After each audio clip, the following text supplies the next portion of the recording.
Obzirom da sam arhitekta po profesiji i da sam odrastao u Sarajevskoj mahali koja je prepuna tradicionalnih objekata i naše kulturno-istorijske baštine, to je meni kroz odrastanje postalo jako bitan dio života i bio sam siguran da ću kroz profesionalni poziv tretirati te stvari.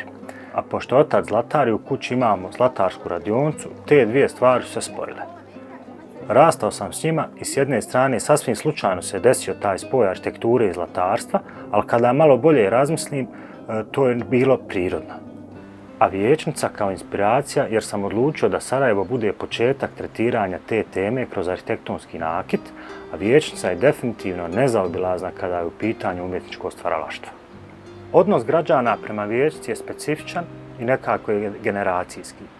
Svi mi drugačije nju posmatramo, tako da generacija mojih predaka, mojih deda i nana, na nju gleda na jedan specifičan način na period kada se ona izgradila, gdje oni nju nisu olako prihvatili jer je bila ogromna i nije se uklapala u trenutni ambijent Osmanske čaršije. Generacija mojih roditelja opet na nju gleda s jedne druge strane kao možda na najljepše mladalačke dane koje su proveli u univerzitetskoj biblioteci, dok već moja generacija na nju gleda iz jednog drugog ugla kao na jedan srušenu vijećnicu koja je dugo godina nakon agresije na našu zemlju bila spomenik tome što se desilo.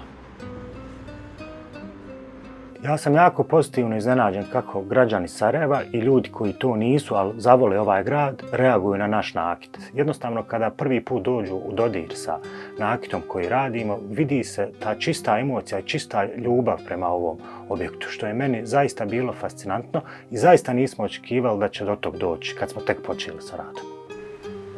Moj je cilj bio, obzirom da arhitektura nekako u tom širem planu sastoji se od tri grupe.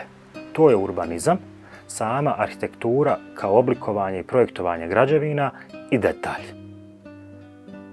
Ja sam želio da vijećnicu tretiram kroz sve te tri prizme, tako da se ona vidi i na našem modelu mapa Baščaršije, gdje je ona svojom trouglastom osnovom jednostavno vrlo lako prepoznatljiva. Kroz samu obradu fasade dobili smo taj prsten koji se pokazao kao najinteresantniji našim simpatizerima i kroz detalj nekako najinteresantniji i najljepši, možda najupečatljiviji detalj u interijeru vijećnice je taj stakleni vitraž na krovu. Tako da smo segment tog detalja obradili i tretirali kroz jednu našu kolekciju. Pored vijećnice, što se tiče neomaurske arhitekture, mi tretiramo i gimnaziju u Mostaru. Jer u Mostaru imamo kolege koji su naši partneri s kojima zajedno radimo, tako da obzirom da su one vrlo slične na prvi pogled, ljude često zbuni i misle da je vijećnica gimnazija, a gimnazija vijećnica. Često, a pogotovo s početka našeg rada, sa svih strana svijeta smo dobivali fotografije naših ljudi koji su davno otišli iz zemlje, ali u svojim srcima i kroz svoje emocije nose ovaj grad sa sobom. Oni pogotovo s oduševljenjem nose taj nakit, jer vjerovatno im se stvori osjećaj da dio Sarajeva i dio svog grada imaju sa sobom.